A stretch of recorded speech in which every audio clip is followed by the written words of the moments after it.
lammaffaa jiru Yohaannis boqonnaa 14 lakkoofsa tokko kaasee dubbisa. Yesuus itti fufee bartoota isaatiin garaan keessan hin raafamin Waaqayyotti amanaa anattis amanaa. Mana abbaa koo keessaa iddoo jireenyaa baay'eetu jira. Otoo inni hin jiru ta'ee isinitti nan himan ture. Iddoo jiru sana isiniif qopheessuudhaaf nan adeema. Yommuu dhaqee iddoo sana isiniif qopheessus iddoodhuma ani jiru isinis akka jiraattaniif deebi'ee dhufeen gara ofii kootiitti isin fudhadha.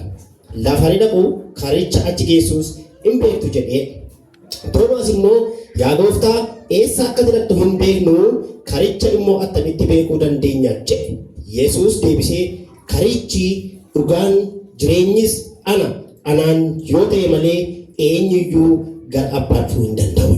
Maqaan Waaqayyoo bara baraan ulfaata. Kadhannaa Waaqayyoo. Yaa Waaqayyo Abbaa, yaa Waaqayyo Ilmaa, Waaqa Hafuura Qulqulluu si galateeffannaa maqaa Gooftaa Yesuus Kiristoosiin galanni siif haa ta'u. Ati gaariidha. Gaarii gaarummaadhaan guutuu. Ati hundumaa gararraa jirta. Maqaa Yesuusiin galanni siif haa ta'u. Gaaras si dhagaa, qilleensas si dhagaa, bishaantu si dhagaa. Maqaa Yesuus Kiristoosiin galanni siif haa ta'u. Siin qixxee hin qabdu ati. Takkaa namni siin morkate hin jiru. Takkaa kan siin dorgome hin jiru. Takkaa kan si caaluudhaaf yaa Waaqayyo lafaa keessa hin jiru. Akkuma dubbiin kee jiru.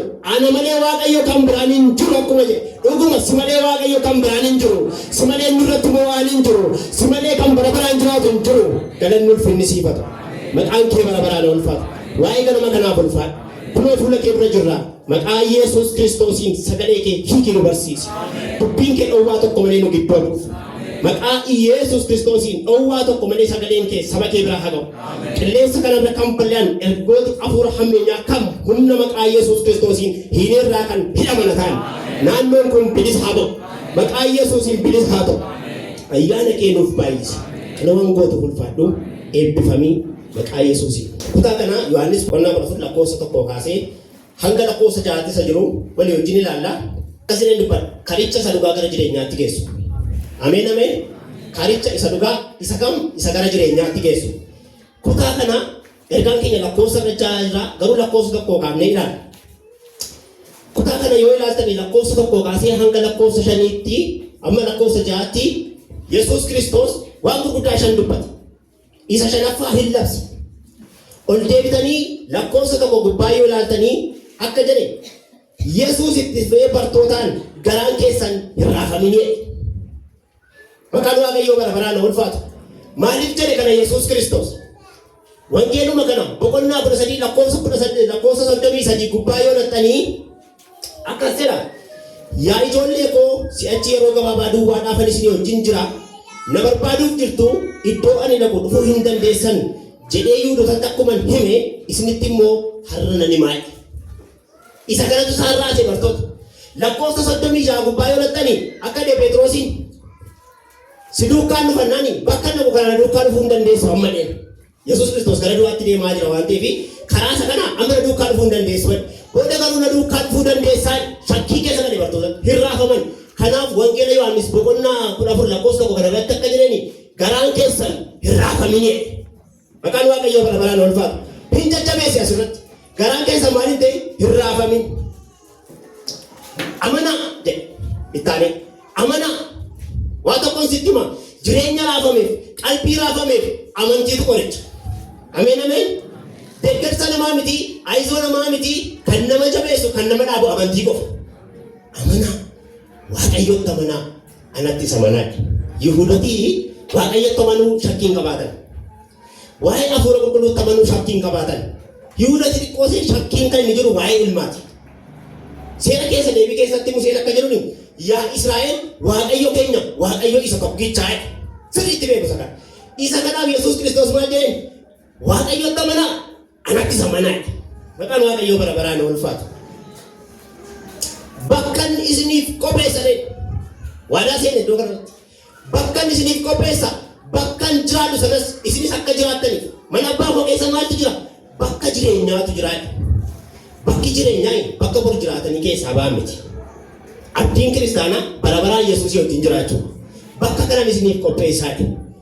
Ergii kanatti dubbatee lakkoofsa 5 bira gaafa dhufnu gaaffii tokko kaase Toomaas. Bakka hidhattoo hin beeknu jedhe. Karicha immoo akkamittiin beekna? Yesuus Kiristoosii bakka jira mana abbaa koo keessaa iddoo jireenyaa jira. Dhaqeen iddoo sana isiniif qopheessaa. Deebi'ee dhufeen immoo isin fudhadhaa. Bakka jireenyaa sana dhaquudhaaf maal barbaachisa? Karaatu barbaachisa. Ameen. Maal barbaachisan jedhe? Karaa barbaachisa. Eessa dhaquudhaaf? Bakka yoo Yesuus Kiristoos isiniif hin qopheesse anaa wajjin jiraattu deebi'ee dhufeen isin fudhadha jedhe sana kan geessu maaltu jiraachuu tura jira? Karaatu jiraachuu tura jira. Isa kana gaafate Toomaas. Toomaas jireenyuma isaa keessatti shakkaadha. Hin shakka. Madaa kee quba yoon kaa'e malee kan jedhisiisa miti ree. Hin shakka jireenya isaa keessatti. Isa kanaaf bakka hidhattoo hin beeknu karicha immoo akkamittiin beekna jennaan lakkoofsa 6 akka ta'e Yesuus Kiristoos karaan dhugaan jireenyi ana jedhe. Maqaan Waaqayyoo bara baraan oolfatu. Kanaaf karichi inni dhugaan eenyu? Yesuus Kiristoosiin. Inni gara jireenyaatti geessu. Inni jireenya bara baraatti nama galchu. Daandii dhugaa inni ta'e Yesuus Kiristoosiin. Yaa ijoollee karichi ana jedhe. Anaan malee eenyu gara abbaa dhufuu hin danda'u Waaqayyo. Maqaan Waaqayyoo bara baraan oolfatu. Ameen ameen. Wangeela Yohaannis kana keessatti Yesuus Kiristoos yeroo baay'ee ana biddeenni jireenyaa ana muki wayini inni dhugaan ana yeroo yeroo dhageenya. Haalleluuyaa. Waaqayyo akkas jedha. Yaa saba Waaqayyoo yeroo ati rakkatte inni si guddaa godhe Waaqayyoodha. Yaa saba Waaqayyoo yeroo namni sirraa godhe inni sitti godhe Waaqayyoodha. Yeroo namni si dhiise kan si barbaade Waaqayyoodha. Inni ana jedhe Waaqayyo. Ameen ameen. Karaa kanarra kan si geggeessu. Karichi inni gara jireenyichaatti geessu ana. Ana jechuun amantaalee garaagaraa jira biyya lafaa kanarra. Amantaaleen kuni karaa mataa isaanii qabu. Karoota sana keessaa tokko jechuun otoo hin ta'in tokkoof tokko kan gara abbaatti geessu Yesuus Kiristoos qofaadha. Ameen ameen. Karaatoo jiran keessaa isa tokko jechuun miti.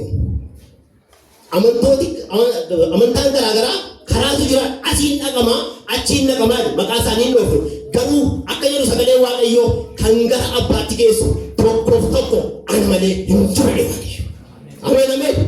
Har'as karaan hin moofannu. Har'as karaan isa durii kan gara biraa oomishii gara biraa hin qabne kan gara abbaatti geessu Yesuus Kiristoos qofaadha. Karaa kanarra adeemuudhaaf garuu qajeelfamatu jira. Suma tokko karaa kanarra dhufanii karaa kanarratti gadhiifamanii gadhiisii miti karichi. Maqaan Waaqayyoo bara baraan oolfatu. Hojii ergamootaa boqonnaa 4 lakkoofsa 12 irraa akka jedhu fayyinni Yesuus Kiristoos duwwaadhaan malee kan biraa tokko illee hin jiru.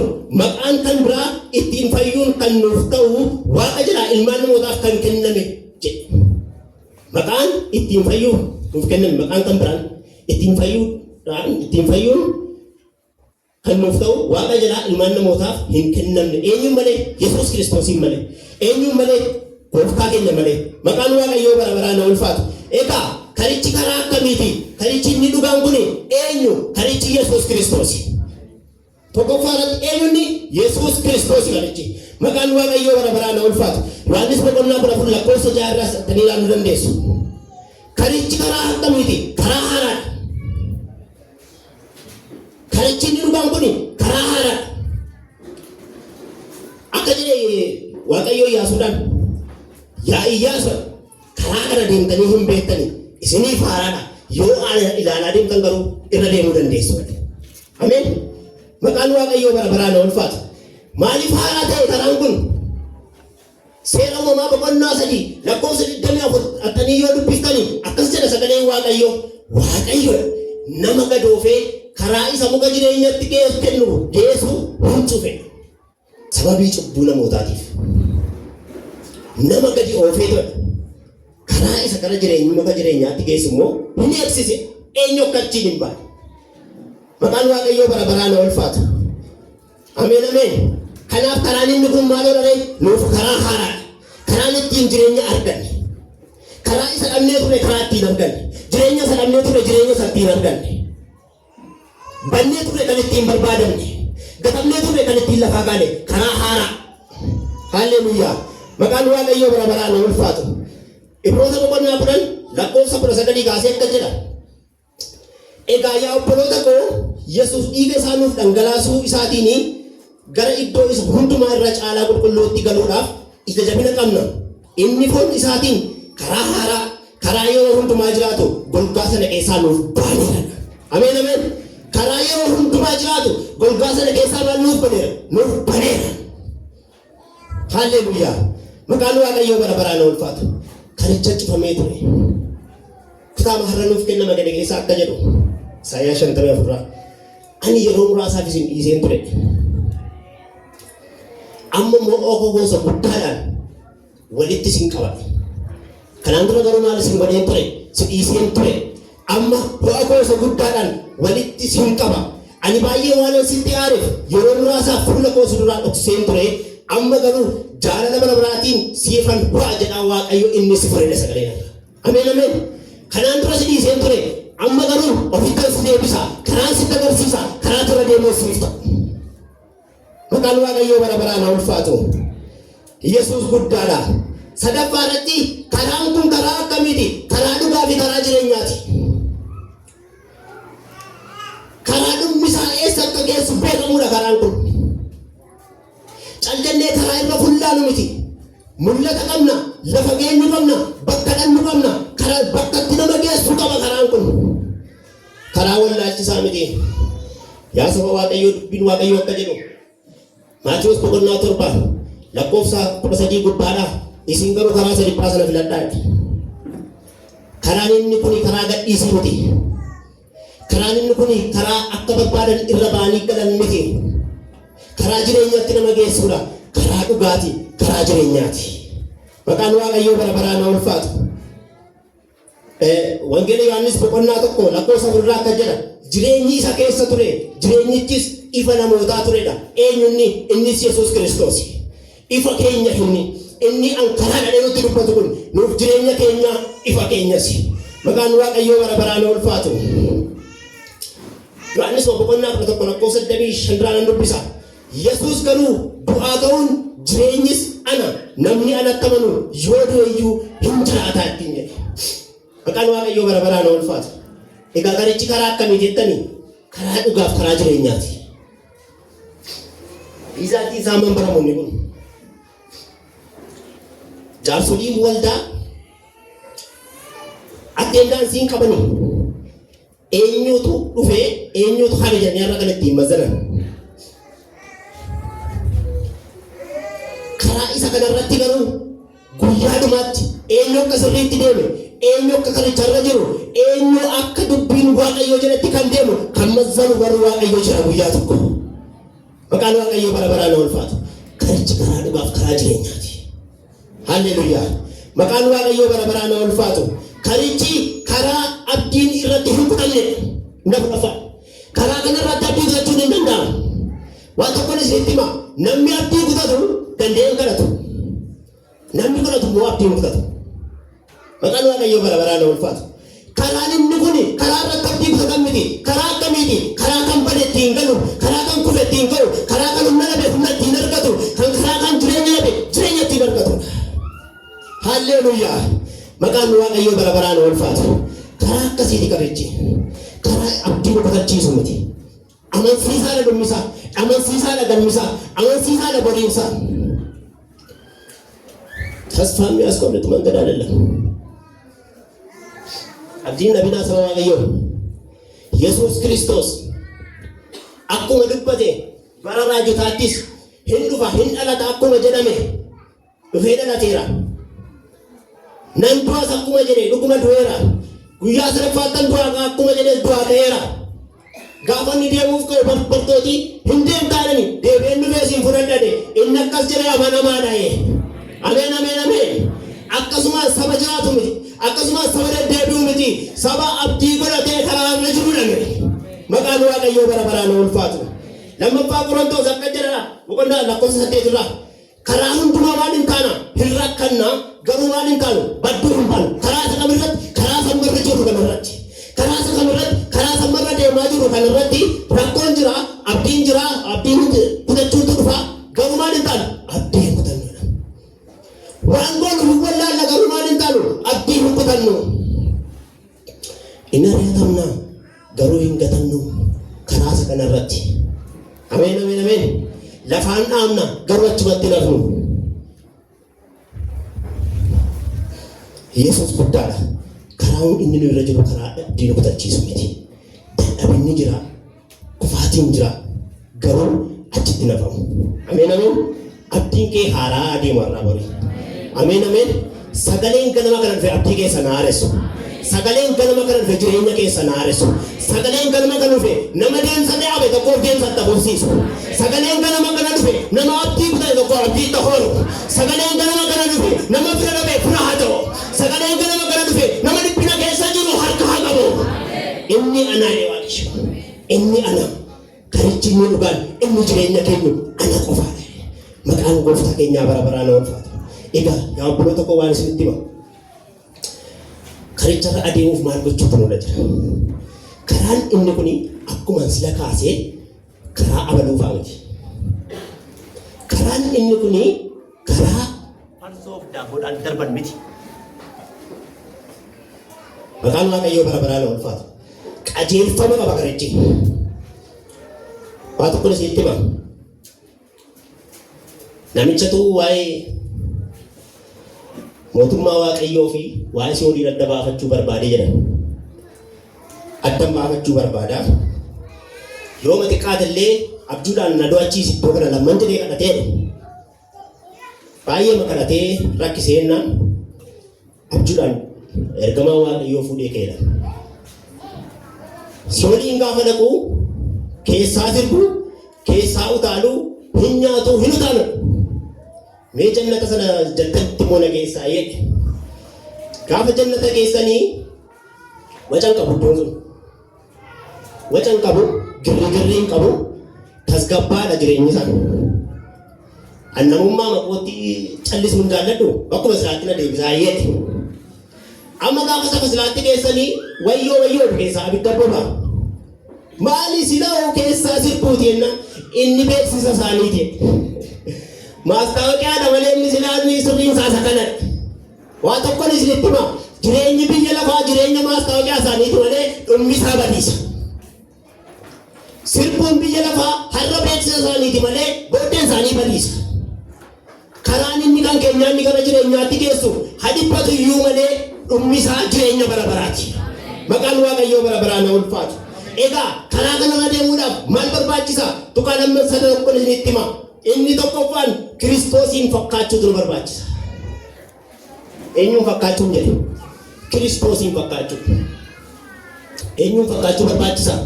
Kiristoosiin fakkaachuu barbaachisa. Karaa isa kanarratti nama fakkaachuun hin danda'amu. Karaa isa kanarratti ofan ta'anii hin hojjetu. Karaa isa kanarratti kan barbaachisu Kiristoosiin fakkaachuutu nama barbaachisa. Yoo Kiristoosiin fakkaattee galma keessa akka dee Phaawulos kaachuu gootu mureera kaachuu kee kan situ morchiisu daandii kee kan situ morachiisu Kiristoosii yoo fakkaatte. Akka dee Waaqayyo anoo garraa miidhaan irraa baradhaa anaan fakkaadhaa anoo gaddeebee miila dhiqee anarraa baradhaa anoo garaan koo bal'aadha anarraa baradhaa Waaqayyo an addaadha anarraa baradhaa Waaqayyo an gada hin deebise anarraa baradhaa Waaqayyo anarraa bara Kiristoosiin fakkaachuutu nurra jira. Tokkoffaa Qorontos boqonnaa 11 lakkoofsa 1 irraa akka jedhu akkuma fakkeenya Kiristoosiin fudhadhe isin immoo fakkeenya koo fudhadhaa. Filiphos boqonnaa 2 lakkoofsa 5 irratti akkas jedha yaada garaa isa Kiristoos Yesuus ture qabu ture sana qabaadhaa. Isatu isin baasa karaa kanaaf yaada garaa isa kan Kiristoos sana qabaadhaa. Jireenya Kiristoosiin fakkaatu qabaadhaa. Kan galmaan isin ga'u karaa keessan kan isin tumachiisu isa kana qofaadha. Maqaan Waaqayyoo bara baraan haa ulfaatu. Efesoon 5 lakkoofsa 12 irratti jiru nan dubbisa akkas jedha. Akka ijoollee jaallatamootti fakkeenya Waaqayyoo fudhadhaa. Kiristoos akkuma nu jaallate isinis immoo jaallatti jiraadhaa.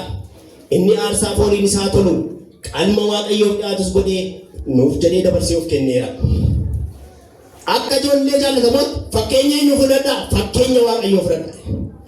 Maal fakkaate Yesuus Kiristoos akka daree irra deddeebi'aa ture. Akkuma keenya foon dadhabaa kana uffatee waa'ee kootiif waa'ee keessaniif cubbuu sana baatee gaafa fannoo tolbahuudhaaf dhufe maal fakkaatee darbe daandii akkamiirra adeeme isa fakkaadhaan hojjechaa jira sagalee waaqayyo. Galma kee kanatti xumuruu dandeessu sakanaani. Karaa kee kaachuu kee kanatti xumuruu dandeessu sakanaani. Dhumarratti riizaaltiin isaa kan inni beekamu sakanaani. Ana fakkaadha wanta hundumaatti ana fakkaadha. Maqaan waaqayyoo bara baraan ulfaatu. Inni lammaffaan karaa kanarraa adeemuudhaaf maal barbaachisa? Barsiisa gooftaan nu barsiise duukaa bu'uu qabna. Laasii kana tuqaa lammaffaa kana jalatti waa lama sadiin isinitti karaan kuni barsiisi Yesuus Kiristoos nu barsiisee fi Kiristoosiin fakkaachuun adeemsa keenya nutti barsiisa. Karaadhaan ofii isaatiiyyuu barsiisichumtuu maaloodha? Karaadha. Wanti Yesuus Kiristoos barsiisee ofii isaatiiyyuu maaloodha? Karaadha. Maqaan waaqayyoo bara baraan ulfaatu. Ilaa akka jedhu barsiisinni kun maal jedhe Yesuus Kiristoos? Isin soogidda biyya lafaati jedhe. Maqaan waaqayyoo bara baraan ulfaatu. Maatiyoos boqonnaa 6:13 kaasee yoo laattan isin soogidda karaa kanarra deemaa jirta soogidda ta'e. Karicharra deemaa jirta soogidda ta'e. Maaliif isin sukkaara hin jenne Yesuus Kiristoos? Kanadhaa hiikamni Yesuus jireenya badee kan of geessu. Maatiin keenya foon yeroo qalanii soogiddaan sukkuumanii qabu. Diree akka inni na joofne akka inni jireenyi isaa hin banne. Maqaan waaqayyoo bara baraan ulfaatu. Isin lafa kanaaf soogidda isa galee baate. Karicha yeroo deemtanii soogidda naaf ta'aati jiraadha. Ameen ameen. Hin addaa'ina. Isin soogidda mi'eessituudha. Mi'eessituu gara biraan barbaadina. Isin mi'eessituudhaati. Maqaan waaqayyoo bara baraan ulfaatu. Isa kana yaadatti qabadhaa jedhee waaqayyo. Maqaan gooftaa keenyaa bara baraan ulfaatu. Barsiisa nu barsiise keessaa kan biraan maali?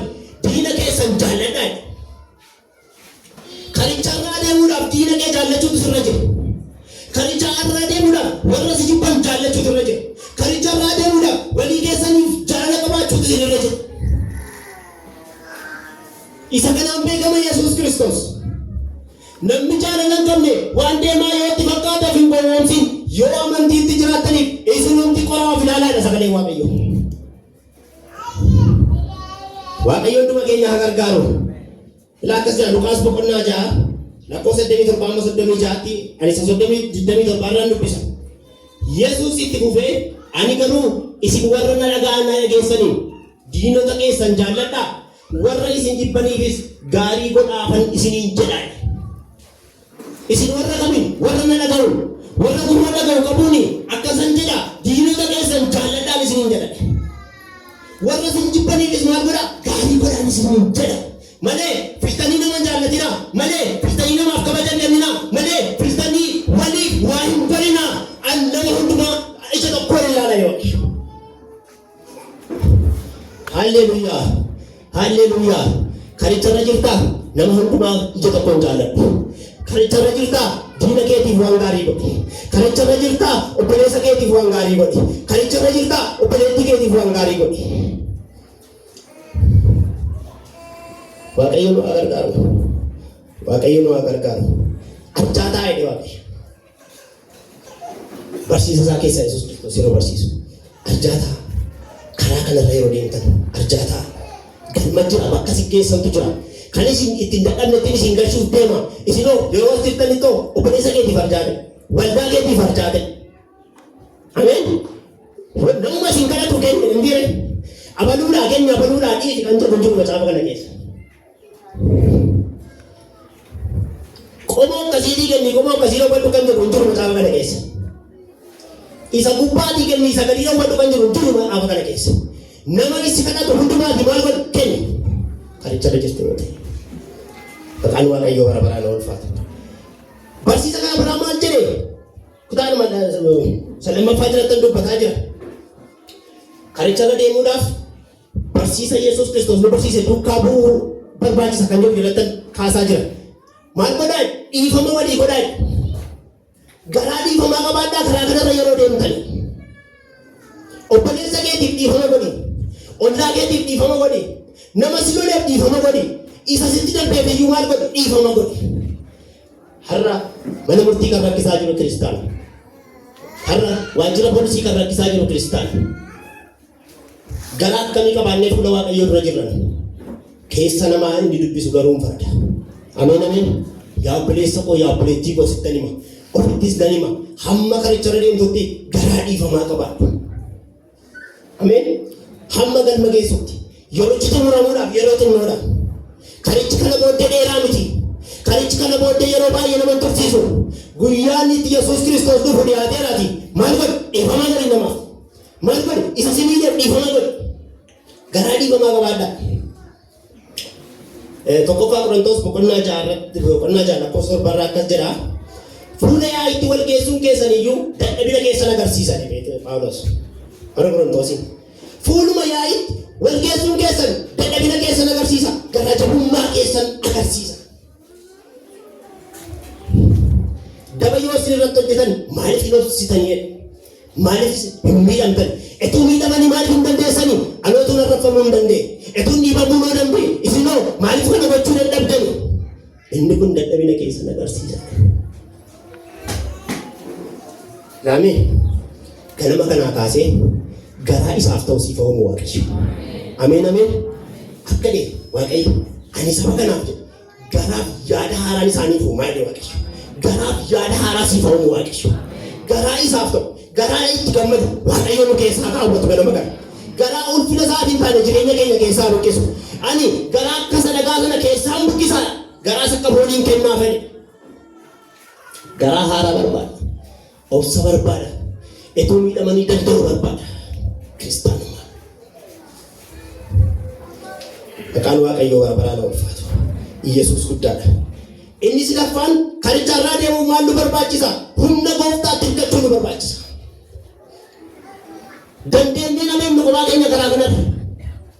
Dandeenyee fiixaan baasuu hin dandeenyu garaa kanarra. Eenyuun barbaachisa? Humna Waaqayyoo barbaachisa. Humna Waaqayyoo hirkadhu. Ameen ameen. Akka dhukutaa har'aa kana keessa lammaffaa Qorontos boqonnaa afur lakkoofsa barraa. Ammas nuyi warri wanta galjabeessa akkasii fudhanne kuni akka qodaa supheetee kana eeguudhaaf humni gararraa kan keenyatu hin ta'in kan eenyu ta'e kan Waaqayyoo ta'e. Qodaan suphee dandeessee fineetu. Waan gaggaarii baatti dandee fineetu warra qodaan suphee. Kana fakkeenya fudhatee dubbate. Isa kanaaf humni humna caalu kan eenyuti kan Waaqayyoo ta'e. Deemsa kee bituu barbaaddaa Waaqayyootti hirkadhu. Ameen. Karaa kee kana galmaan gaachuu barbaaddaa Waaqayyootti hirkadhu. Amanadhu Waaqayyoon. Humna Waaqayyoo amanadhu. Yeroo rakkattu humna Waaqayyoo amanadhu. Yeroo fudhadhu humna Waaqayyoo amanadhu. Yeroo rakkattu humna Waaqayyoo amanadhu.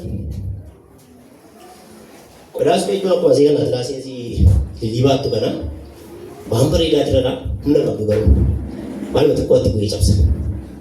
Jechi namaa nama cabsa. Isa kanaaf humna Waaqayyootti hirkadhu. Ameen ameen. Ogummaa mataa keessaniitti hirkatinaa hin ta'e sagalee Waaqayyoo. Eenyutti hirkadhaa? Waaqayyootti hirkadhaa. Maqaan Waaqayyoo bara baraan ulfaatu. Inni afuraffaan karaa kanarraa deemuudhaaf maal nu barbaachisa? Amanamummaadhaan hojjechuu nu barbaachisa. ለእግዚአብሔር ታማኝ መሆን ያስፈልጋል። Waaqayyo guddaadha. Maal barbaachisa? Waaqayyoodhaaf amanamaa ta'uu nu barbaachisa. Nu sanbata duwwaa, dilbata ganama duwwaa wal beekna iddoo kanatti. Jireenya keenya kan beeku Yesuus Kiristoos qofaadha. Garuu akka jedhu sagaleen Waaqayyoo karicharra adeemuudhaaf anaa wajjin deemuudhaaf amanamummaa qabaadhaa jedhe. Nagaama miti? Amanamummaa qabaadhaa Waaqayyo.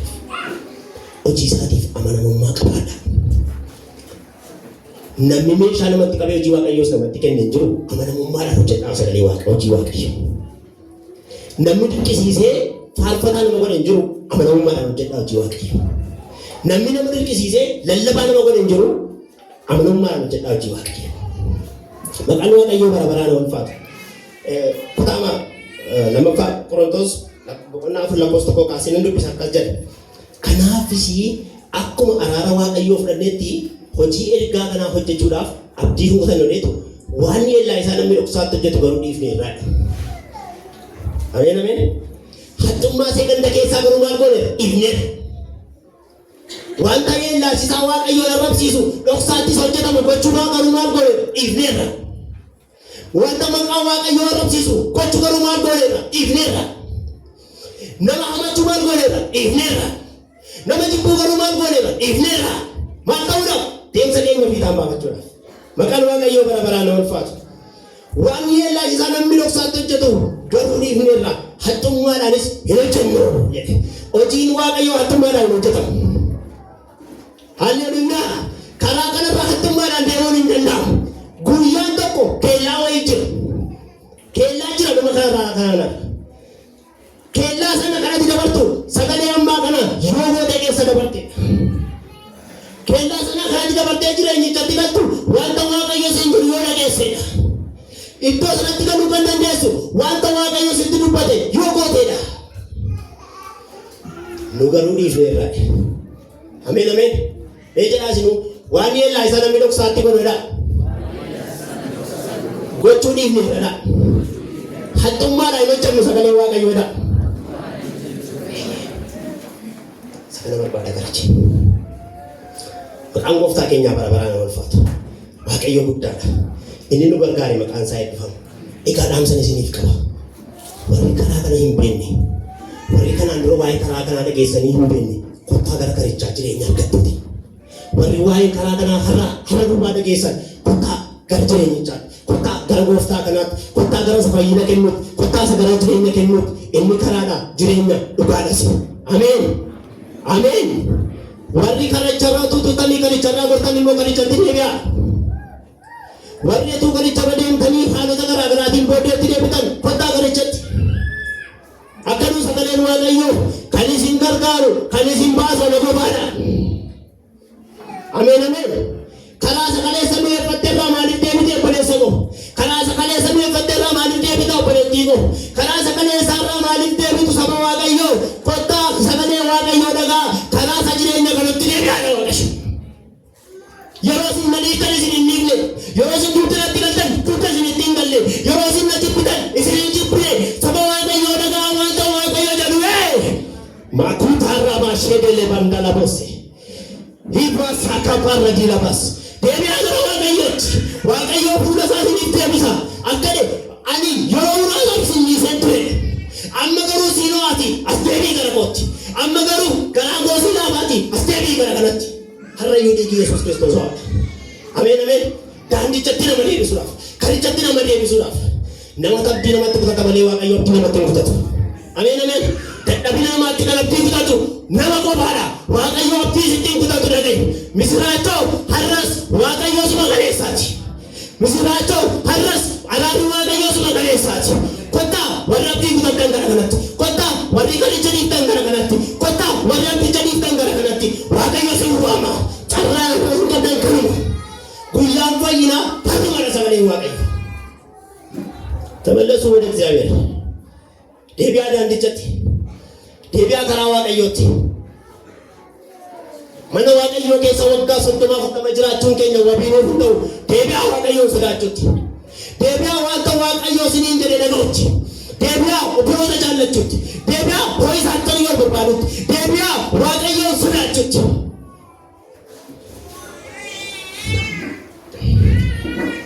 Baratti namni si'oolicha lixa malee isa kana maan dhiisu jedhu keessa jira. Akkam namni araarra du'a filata. Akkam namni obboleessa isaarra du'a filata. Akkam namni sagalee waaqayyoo isa inni jedhurraa du'a filata. Waaqayyo carraa nuuf kenneera. Ganama kana ganama deebi'uu nuuf haa godhu waaqayyo. Ameen ameen. Ganama itti deebi'uu nuuf haa ta'u. Ganama ba'uu nuuf haa ta'u. Haala nu qaba keessaa kan ittiin baatu. Jireenya nu rakkise keessaa kan ittiin baatu. Sammuu keenya isa duudaa kana keessaa kan nu baatu. Yeroo ba'uu nuuf kennu waaqayyo. Ameen ameen. Warra karicharra jirtaniif dhaamsan isinii qaba. Karicharra kan jira jedhu karicharratti of eegu jabaatee dhaabbatudha sagalee waaqayyo. Ameen. Daandicharra jirtaa jabaadhuu dhaabbadhu. Karicharra deemaa jirtaa jabaadhuu dhaabbadhu. Karicharra deemaa jirtaa waaqayyoon sodaadhu. Ammayyuu deemsi keetti hafuuf. Ameen.